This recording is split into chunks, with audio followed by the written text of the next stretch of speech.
Homegrown Bitcoin ETF provides investors with a regulated pathway into the cryptocurrency market.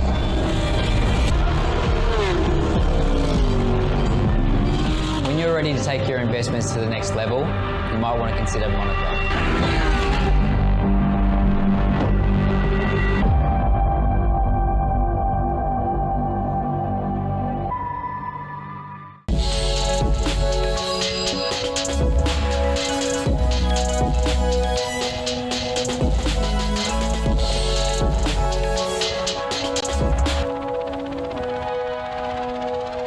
G'day and welcome to the Global View on this Thursday. I'm Andrew Gagan. Good to have you with us here at ausbiz.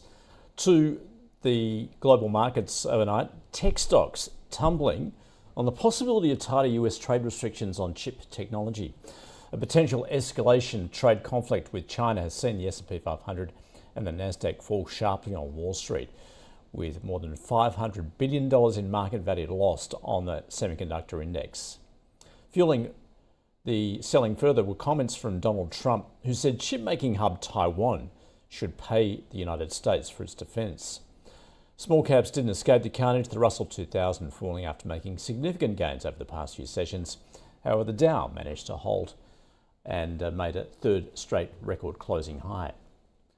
Well, the sell-off among tech stocks was triggered by a report that the Biden administration is considering imposing the most severe trade restrictions on China if companies including Tokyo Electron and ASML continue giving it access to advanced chip technology. Shares in ASML, the Dutch chip maker, slumped on the news, and even though it beat second quarter profit estimates. Nvidia shares also slumped, taking its market cap back below $3 trillion.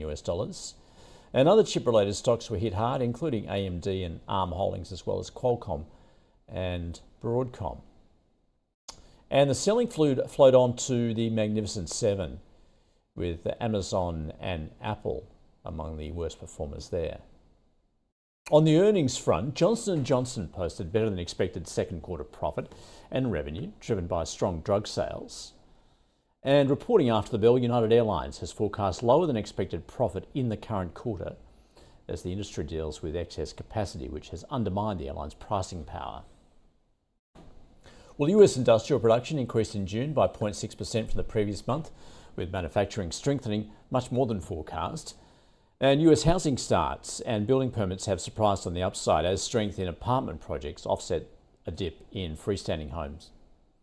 And the Federal Reserve's Beige Book has shown US economic activity expanded at a modest pace from late May through to early July, but the jobs market continues to soften. And in the latest Fed speak, Christopher Waller has said current data are consistent with achieving a soft landing, and I will be looking for data over the next couple of months to buttress this view. While I don't believe we've reached our final destination, I do believe we're getting closer to the time when a cut in the policy rate is warranted. US Treasury yields fell to a 4-month low as Fed officials cited progress on inflation, and the 10-year yield was down to 4.14% and the 2-year at 4.43%. The British pound has climbed to its highest in a year, as data showed UK inflation is proving to be more stubborn than expected, prompting traders to axe their bets of an August rate cut, with the CPI in June rising 0.1% to be up 2% on the year. And the yen has risen sharply, prompting speculation of intervention from Japanese officials to support the currency. The US dollar, it's eased while the Aussie is trading at 67.3 US cents. Well, earlier I caught up with Kerry Craig from JP Morgan to talk about what he's seeing on the US market at the moment and more broadly opportunities in Asia. Yeah, I mean, it's coming on the back of what has already been a bit of a rotation away from those mega cap names into some of the smaller cap names. See that rotation from the S&P into the Russell 2000 as investors have been thinking more around the prospects for a more stable economy, potentially further spending that would lift economic output and favor the relatively better valued small caps. I think this is just, again, added fuel to that fire of thinking about those mega cap names, which have had that very strong rally. Valuations have moved a lot higher, and some trepidation from investors about whether that can continue. And for us, it really just highlights that building concentration risk we've seen in the market. It's been something that's been enjoyed on the way up, but also very much prevalent on the way down, and how investors have been positioned. I think this is probably going to be something that is going to take a little time to settle, given that trade has been a big focus, and particularly the attitudes from the US towards China around the current political climate. But by and large, we do see, quite a lot of momentum still in this AI rally and what could be playing out over the next few years. But I do think it's appropriate for investors to be looking beyond those mega cap names for relatively better valued parts of the market. However, for us, that does mean still looking at the mid to large cap area where you have a better quality earnings, higher return on equity, given that some of those small cap names are still quite unprofitable when you look at the metrics. And you'd be very wary about some things being perhaps a little bit cheaper for a reason and providing absolute value for investors at this point. Kerry, of course, politics looming large over markets at the moment, given what's playing out in the US and markets taking the bet that Donald Trump will take the White House again, and then a focus on his policies, broadly seen as being positive for equity markets, but once again also China been factored in here just as far as he's likely to try and outdo Biden in terms of those restrictions. Yeah, there's been a lot of focus from clients more recently about how to position ahead of the election, thinking about what changes could come through. And to be honest, it's actually very difficult. If you look at what's historically happened, the last time we had in 2016 this election, the political dynamics were very much one of a hard line against China, thinking about tariffs, thinking about migration, and again, thinking about the fiscal position with the extension of some of the jobs, tax cuts and Jobs Act that came through. And those are all the big three things that really matter for the markets and for the economy overall. So it is, again, around that tariff profile, what we may see. Again, this could be a bargaining chip rather than something that's actually enacted that may come through. But I think about the migration, that's been a big support for thinking about the supply of labor, which has actually helped the economy being quite resilient against some of those slowing forces that have been present. And then obviously the fiscal position, which matters most in terms of what it can mean for the fixed income market if we start to see the markets price in a high premium for lending money to the US government. So in that realm of things, there's a few unknowns and a few things that are more likely.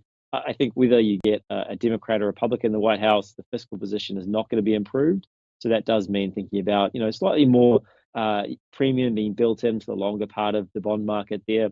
Think about a slightly steepening in the yield curve coming through, and that's what we've been seeing in the last week or so. And that does play things like financials that typically do better when that comes through. The other ones about migration and trade, I think they can have a much wider impact if you think about what it would mean for growth and inflation. And by and large, would see a lot more protection being needed in portfolios, but they're quite largely unknown. Our take on the US economy is relatively for pretty modest, if consistent, sort of 2% growth over the coming year and a half. And a lot of these political dynamics will matter more for 2026. When you could actually see some of those policy changes actually come into force rather than what it means for, say, the next 18 months or so. Kerry, given that rising geopolitical risk plus the prospect of interest rate cuts in the US, we have seen gold move from record to record. How are you viewing that at the moment? Yeah, it's been really one of those things where it's been fueled over the last 12 months by a shift in central bank buying by emerging market central banks. They're really looking to diverse away from perhaps holding treasuries or US dollars. You've also seen a bit more demand coming from places like India, particularly, which has held up the price. And then sort of a bit more uncertainty in terms of thinking about the hedging properties of gold, given that typically it doesn't rise when you see real rates going up, which has been the case. And it's more been factoring in this sort of growing thesis around the rate cuts coming from the central bank. So are reflecting a lot of that price. There could be also an element of thinking about the hedging properties of gold if it does see an inflation or a lot more inflation come back through on the spending pattern. But by and large, what we do see is commodity prices, whether it's gold or oil, they typically tend to overshoot and then come back a bit. And given the strong run, given the market really is already pricing in a pretty hefty amount of rate cut probability from the RBI, from the Federal Reserve in the US, I think there's probably be not too much more to go in the gold rally. But given some of that uncertainty, I wouldn't certainly expect it to be coming back anytime soon either. So I think there's probably a bit more support there in terms of the gold price, but it's pretty much near the top of our expectations where that price would be over the coming sort of 6 months. Certainly more broadly in the commodities sector, Kerry, prices have been weighed down by what we're seeing out of China at the moment with that, particularly that recent data dump. How are you viewing China? Yeah, I mean, there's not a lot of positive news out of China of late. I mean, the GDP figures weren't good. The consumption domestically is still relatively weak. Obviously, there's still issues in the property sector coming through. We have the plenum going on in China this week. We wouldn't expect any big blockbuster changes for short-term policy at least, because that plenum typically thinks about some of the longer-run structural changes in the economy, and they've been pretty much laid out about the direction in terms of deleveraging, building up the domestic consumption base, thinking about lifting GDP per capita, and focusing some of those infrastructure investments around the more sort of technology-heavy areas as well. So I don't think they will see too much that would sort of change that in the narrative from the plenum. We may get some policy changes from the Politburo later this month, but by and large, until you really get a clear view that you're going to see a lot more support from the housing market, or at least we just go through that period of that deleveraging that has to happen to get back on a positive trajectory for growth, we don't really see something that's going to trigger a lot more activity out of China in the near term. And it certainly has been limited in ability to trade its way out of this slump in growth as it has in the past, given some of the political dynamics around the world and the implications of tariffs that may come through. And Kerry, elsewhere in Asia, are you seeing opportunities at the moment? Yeah, I think that a lot of it is, again, due to the shift away from China. You've seen that supply chain sort of reshuffling coming through, which has benefited a lot of the other countries. You're seeing that sort of convergence of growth around the world, helping a lot of the supply chain metrics in terms of manufacturing cycle pickup, reflected in the business surveys such as the Purchasing Managers Index. That's really feeding through into markets like Taiwan, into Korea as well. Now, I know that those big chip makers did take a bit of a hit overnight, given some of these concerns, but again, they're going to be integral in terms of thinking about that supply chain, that chip production, the fact that we are going to see continued momentum in that AI story. And again, is where you're seeing them broaden out from just exports in that sort of more chip and technology heavy sector to other parts of the market, as we see that sort of resilient growth around the world, and really thinking about that recession coming through anytime soon. Kerry Craig from JP Morgan. Righto, let's take a look at the local markets and see how we're likely to open up. Looking for a negative start there. SPI futures off just over 0.5%. So stay with us because the open is just a couple of minutes away.